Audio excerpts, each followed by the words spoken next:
learn a bit from it. You have to start small. Well, start small and with my friends who I write as emotionally about as I dare, Martin Amis being one, and of course Ian McEwan being and the best at all these games, Salman Rushdie. We started with some very Scrabble level, but then I think it transcended itself. Let me try to think. You know, you come here, one talks with you about Balzac, Flaubert, Proust, and so forth. we'll go back. We can talk yes, about... Yes, but you know what the audience really wants is a little tincture of filth. Yeah. That's what they want. That's what they want. Filth and plenty of it. So, for example, we used to play a puerile game, which is take any well-known phrase or saying that contains the word heart. Okay, you've thought of one. Now take that out, put in the word dick. So, Dick Break Hotel. Bury my dick at Wounded Knee. I left my dick in San Francisco. The dick is a lonely hunter. The dick has its reasons. It's just perfectly childish. I don't know why you're laughing at this at all. But you know, we'd pass them around, and every Friday, the lunch we'd have, we'd sort of see how we'd sort of try and polish it up a bit, and then it all gets worthwhile because Woody Allen moves in with his daughter, his adopted daughter, and people ask him on the record, "Well, what are you doing, setting up housekeeping with your kid?" And he says, "Well, the heart wants what it wants." And I think it makes it all worthwhile. I chose the cleanest one on purpose. The limerick is more literary because people think of it as a delivery system for filth, of course, which it's not, or needn't be. I mean, there is the young engine driver named Hunt, who was given an engine to shunt, saw a runaway truck, by shouting out, "Duck," saved the life of the fellow in front, which was written by Robert Conquest, who also, you remember, ladies and gentlemen, the speech that Jacques gives in Act 2 of As You Like It, The 7 Ages of Man, all the world's a stage, all the men and women, many plays. You've got it? It's 24 lines, I counted them. Conquest gets it into 5.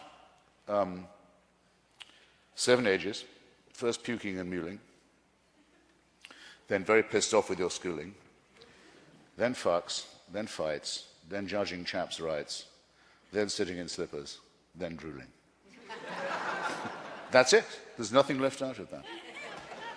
Wendy Cope, one of the great women poets of our time, has done The Wasteland, and I don't know if I can do it. Can I recall it? Whoa. I'll think about it while I tell you another one. There's Calvin's theory of predestination. There once was a man who said, "Damn, it is born in upon me I am, a creature that moves in predestinate grooves. I'm not even a bus. I'm a tram." Okay, in April, this is The Wasteland, I think I've got it. In April, one seldom feels cheerful. Hot sun and black dust make me fearful. Clairvoyance depress me. Commuters distress me. Met Stetson and gave him an earful. There's the whole failure of T.S. Eliot in one go. But then there is the young hooker from Crewe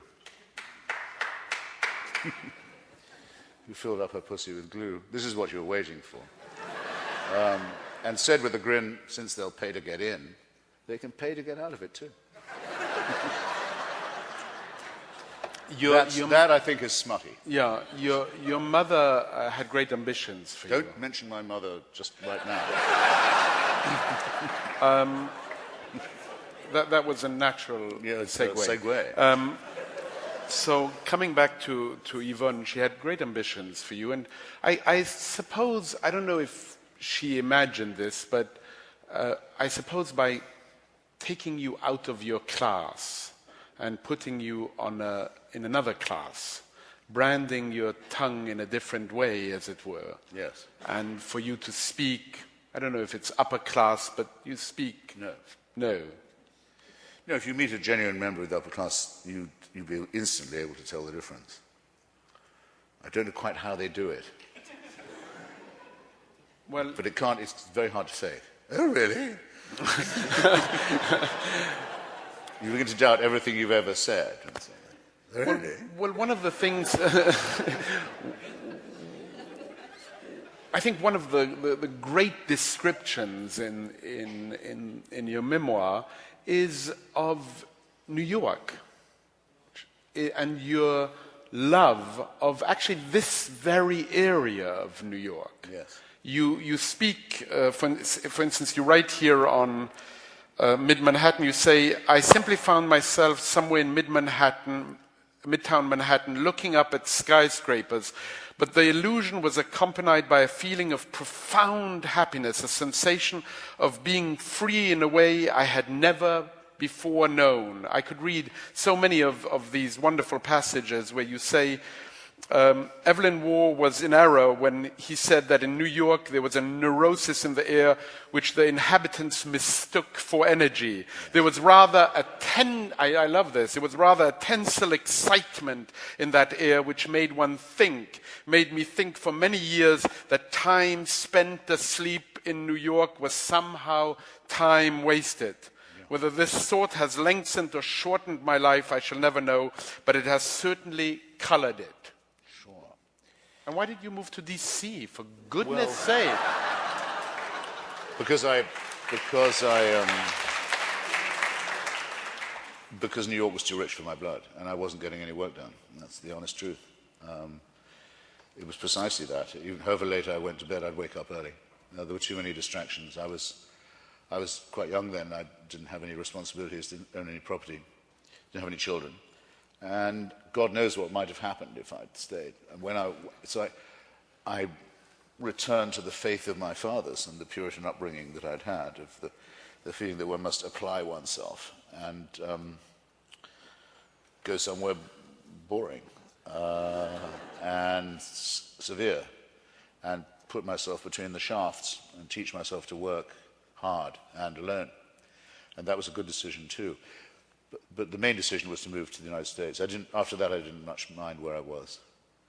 And I didn't know this then, but the feeling I had when I was young that I had to become a writer, and the dreams and the yearnings that I felt at around the same time, the imperative of moving to the United States, I couldn't have explained either to anybody, but there they were. And I now, all these years later, realize that they were aspects of the same thing, that in order to do the first thing, to become a writer, I would have to come here. And one of the things you're most proud of is becoming an American. Yes. Why? Well, because after various alarms and excursions in Beirut and Baghdad and Afghanistan and elsewhere, some of which I describe in the book, after the terrible assault on American civil society in 2001, and especially on my two beloved cities, Washington and New York, I began to identify very strongly with the United States, and to rather despise myself for having the cushy billet of American children, an American wife, a European Union passport, and a platinum green card that never ran out. I mean, I somehow thought I was cheating on my dues. And I began to identify much more with America and its struggle against theocracy and barbarism, and to resent the people who were slandering it for doing so, and who still do. So I thought I'd take the next step. Has it been painful for you to see so many friends you once upon a time had leaving you for some of the beliefs you now hold? No. That's nothing to the much nicer friends that I've made instead. In particular, no, I'm perfectly serious, Paul. I know you are. To the friends I've made, especially among Arab and Kurdish Iraqis, who now have their own country and their own elections, their own constitution, their own press, and in the Kurdish case, their own self-government in the northeast of the country, I'd far rather spend time with them than with the people who wished that they were still the private property of or who acted as if they didn't care, as if they were still the private property of the Saddam Hussein crime family and its ownership of Mesopotamia. So your opinion has not changed in the least? To the contrary. The liberation of Iraq was the most arduous political argument I ever had to take part in, but it was the one where I had the least respect for the people who were taking the opposing view, and